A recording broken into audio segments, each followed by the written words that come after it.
మోకాళ్లలో గుజ్జును పెంచి నొప్పిని తగ్గించి సర్జరీని దూరం చేసే ఫ్రీడమ్ వాక్. నమస్తే, వెల్కమ్ టు సుమన్ టీవీ. ప్రస్తుతం మనతో పాటు ఉన్నారు ప్రముఖ రాజకీయ విశ్లేషకులు చందు శ్రీనివాస్ గారు. నమస్తే సార్. నమస్కారం అండి. సో మొత్తానికి పార్లమెంటు భవనంలో ఎన్డీఏ కూటమి సమావేశం జరిగింది. ఈ సమావేశంలో ప్రధానమంత్రి మోదీ గారు పవన్ కళ్యాణ్ని ఉద్దేశిస్తూ చేసినటువంటి వ్యాఖ్యలు ఇప్పుడు చాలా హాట్ టాపిక్గా కనిపిస్తున్నాయి మనకి. సో ఇక్కడ కూర్చున్న వ్యక్తి పవన్ కాదు, ఇది తుఫాను అని వ్యాఖ్యానించడం, అతన్ని కంప్లీట్గా ప్రశంసల వర్షం కురిపించారు అతని పైన.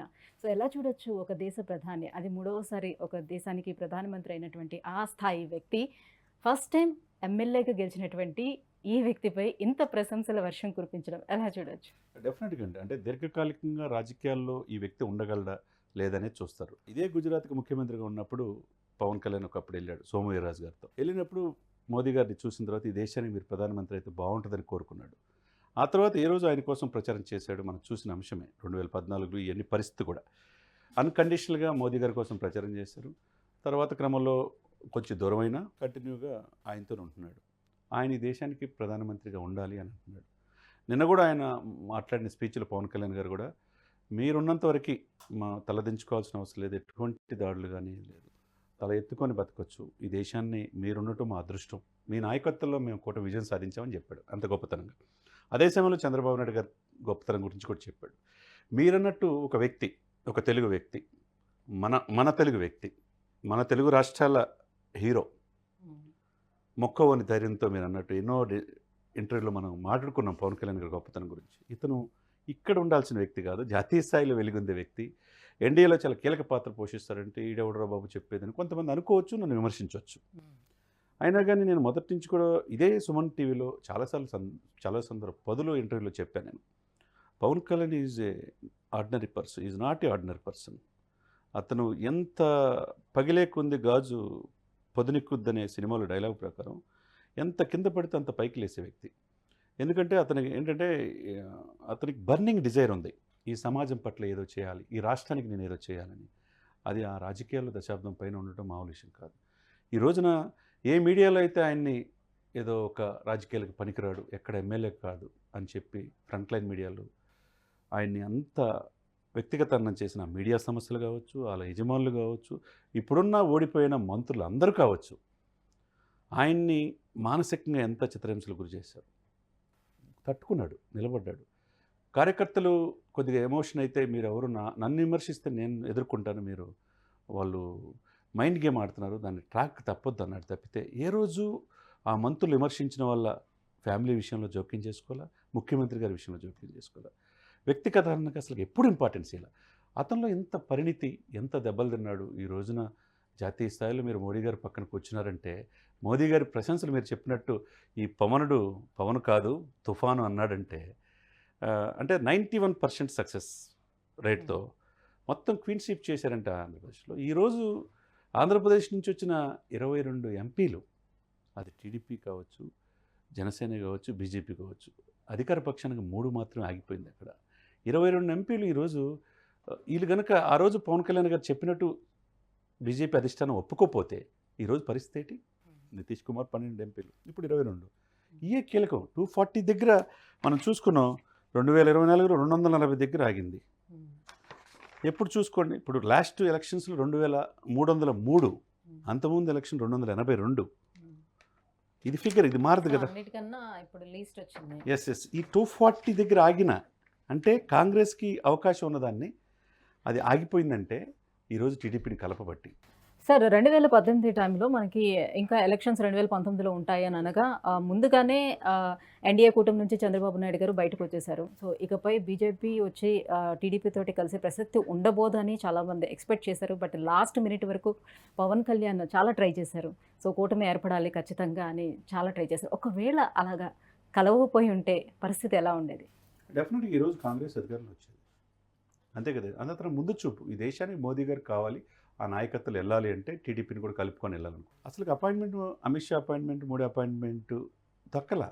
చాలా కష్టాలు ఉన్నప్పుడు ఆ రోజు చూసాం మనం. మరి ఆ రోజున కష్టాల్లో చంద్రబాబు నాయుడు గారికి జైల్లో ఉన్నప్పుడు అపన్నాస్తం అందించడం కానీ, ఓటు చెల్లకుండా, ప్రభుత్వ వ్యతిరేక ఓటు చెల్లకుండా రాజకీయం చేద్దామని చెప్పి ఆ పాయింట్ ఆఫ్ వ్యూ కానీ, ఈరోజు 11 సీట్లకే పరిమితం, 151 నుంచి 11 సీట్ల పరిమితం వెనక తన ఆడిన ఆట అంటే రాజకీయ క్రీడ ఎంత రంజుగా ఉందో చెప్పండి.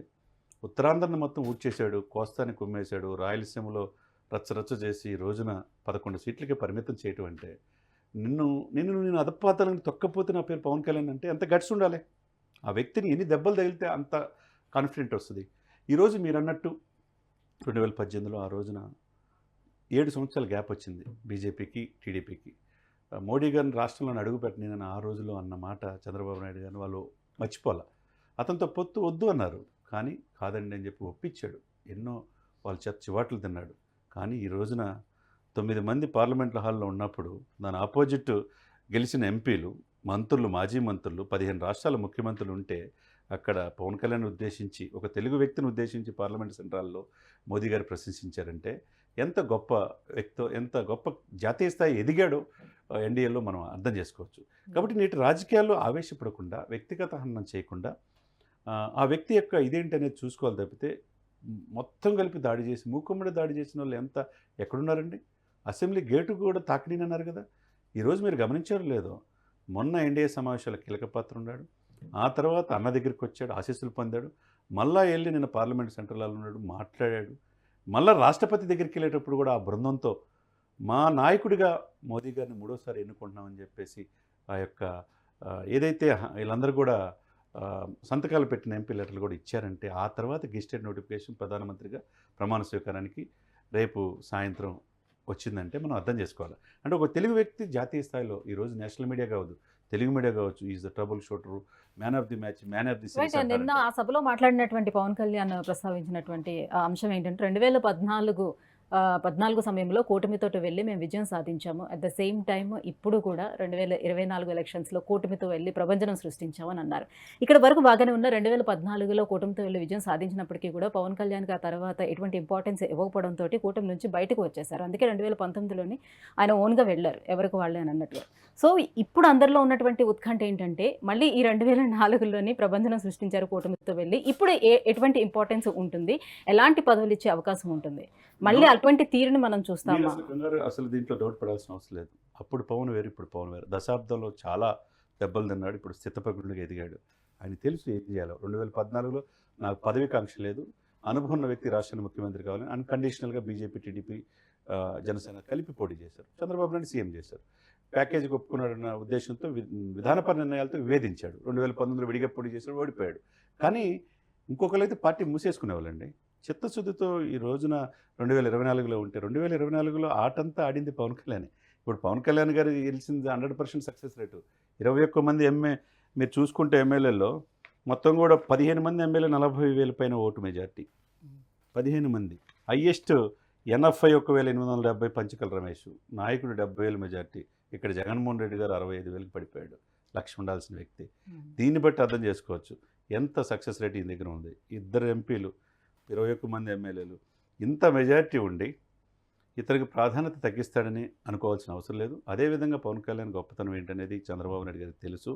ఈయనకి మంచి ప్రాధాన్యత తనతో పాటు సరి సమానంగా ఈ పార్టీ ఎదగటానికి అవకాశం ఉంటుంది. ఈ పార్టీలో కష్టపడిన వాళ్ళకి ఒక 3-4 మంత్రి పదవులు వస్తాయి, ఒక స్పీకర్ వచ్చే అవకాశం ఉంది, ఒక డిప్యూటీ సీఎం వచ్చే అవకాశం ఉంది, చాలా ఉన్నాయి. దాని గురించి వరి కావాల్సిన అవసరం లేదు.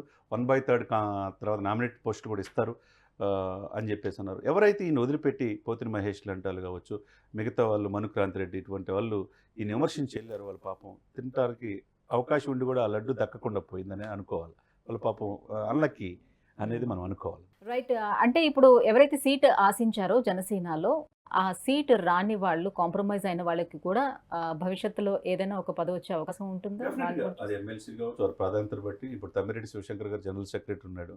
ఆయన కమర్షియల్ ట్యాక్స్లో గ్రూప్ 1 ఆఫీసరు, కమిషనర్ సాయి అధికారి, పెందుర్తితో వస్తారనుకున్నాడు, రాలేదు. ఆయనకి ఎమ్మెల్సీ ఇస్తారు. అటువంటి లేకపోతే బొలిశెట్టి సత్య, ఇటువంటి వాళ్ళు మొదటి నుంచి ఆయనతో నడిచే వాళ్ళు చాలామంది ఉన్నారు. వీర మహిళలు ఉన్నారు. వాళ్ళకి సరిసమాన ప్రాధాన్యత అన్నీ పవన్ కళ్యాణ్కి తెలుసు. ఎవరు మొదటి నుంచి కష్టపడ్డారు, ఎవరు నా ఎమ్మట ఉన్నారు, కష్టాల్లో ఉన్నారనేది. కాబట్టి కష్టం ఎరిగినవాడు, తెలిసినవాడు నాయకుడు అవుతాడు. ప్రజలకి, ప్రభుత్వానికి దూరంగా ఉన్నవాడు మాజీ అయిపోతారు అనే దానికి ఈ పరిణామాలు మనం తెలుసుకోవచ్చు. Right. Thank you so much sir, ఈ అంశంపై స్పందించినందుకు థ్యాంక్ యూ. సుమన్ టీవీలో మీ పర్సనల్ అండ్ బిజినెస్ ప్రమోషన్స్ కోసం కింది నెంబర్కి కాంటాక్ట్ చేయండి.